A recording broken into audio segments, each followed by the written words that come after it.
What up, G? This is Stonewood Park Hustle Gaming coming at you with a little bit of news from Meet Your Maker. Now, I believe about 4 days ago or so, there was a Reddit post from the dev team of Meet Your Maker. So there was a QA with the dev team, and we're going to go ahead and get into a little bit of a summarization on what some of the Q&As were. So if you wanted to read up on it yourself on Reddit, it is the Q&A with the dev team April 2023 under Meet Your Maker game. So with that being said, let's go ahead and get into the first question here, which is, what is the team's stance on kill boxes and what will be done about them? So their response was that their goal was to give as much freedom as they possibly could to the builder to use the tools at their disposal to make the most fun, brutal, ingenious, artistic level they could and be rewarded for it. Now, they do mention that a portion of the player base will find some of the content not to their liking, and they do mention that there is a difficulty system with the normal, dangerous, and brutal, which of course gives the player a variety of options to where if they don't feel like doing something that's too complex or that's going to take them a lot of time to traverse or die several times in, then they have the option to do something that's not quite as difficult. So another thing that they mentioned was giving a boost to the Watchman Advisor, which will in turn give you the ability to see the number of traps, guards, the pathing of the Harvester, so you kind of get a gist of what kind of level you're going to be heading into.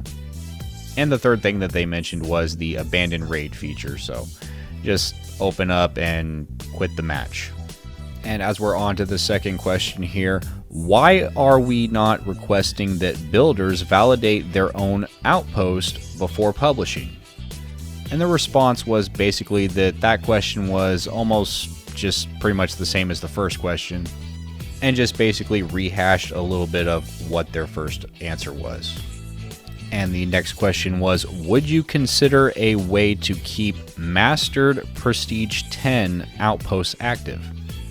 And they stated that their goal was of the game economy, basically ensuring that there would be enough raids and outposts to put up as long as it wouldn't put up an impact against the overall raids per outpost ratio.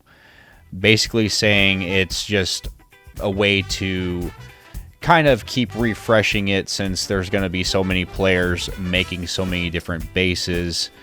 We have to have a way to kind of kill some of them off so everyone at least gets a fair shot at least getting a few raids in their own base. And the next question that is posted is, many players are giving feedback that the ranking system is difficult to progress through. Any plans to change it? The dev team responds that this was intentional to provide a medium to long-term goal, so achieving master rank wouldn't be just, something that everyone can just do in a short span of time. It would actually mean something. And the questions kind of fall off a little bit with some general questions such as, what will you do about the cheaters/hackers? And of course, their response was, we don't like cheaters and hackers. They use a replay tool to watch and confirm to see if anyone's using any cheats. There is also a report function within the game, so there is that. And another question was, are they adding more suits? And they stated, of course, in the roadmap that they stated before, that there was going to be a new suit and a new guard, as well as a new trap, including a new zone as well, at the end of June, I believe. And they did have a couple little bit better questions here. What will you be doing about the players blocking off the Forsaken Tombstones? And also, are you making plans on adding FOV sliders on consoles? And they have, of course, general answers for those of we're going to be looking into that. So again, if you wanted to look into this yourself, it is on the Reddit page for Meet Your Maker game under Q&A with the dev team April 2023. So if you're wanting to look at that yourself, there it is. And with that being said, this is Stonewood Park Hustle Gaming. Keep up the hustle.